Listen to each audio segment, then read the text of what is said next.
ఓం శ్రీ మాత్రే నమః.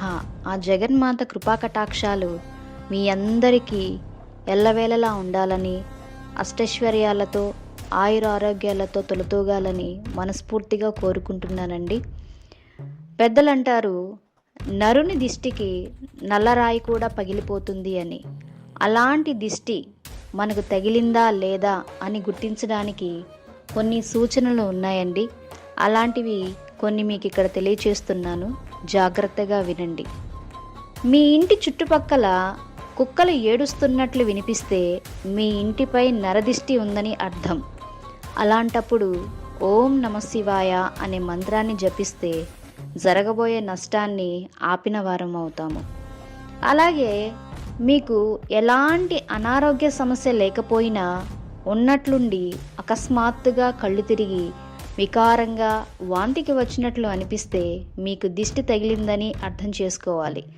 అప్పుడు ఉప్పు లేదా నిమ్మకాయ, వెంట్రుకలు వంటి వాటితో దిష్టి చేయించుకోవాలి. మీ ఇంట్లో ఉన్నట్లుండి కలహాలు, గొడవలు ప్రారంభమైనా కూడా, ఇంకా తులసి మొక్క ఎండిపోయినా కూడా మీపై నరదిష్టి ఉన్నట్లే.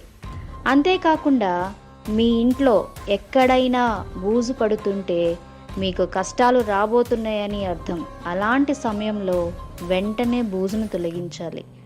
ఇంకొకటి, మీకు అర్ధరాత్రి 3 గంటల లోపు అకస్మాత్తుగా మెలకువ వస్తే మీపై దుష్టశక్తుల ప్రభావం ఉన్నట్లే. అలాంటప్పుడు మీరు హనుమాన్ పూజ చేయించుకుంటే చాలా మంచిది.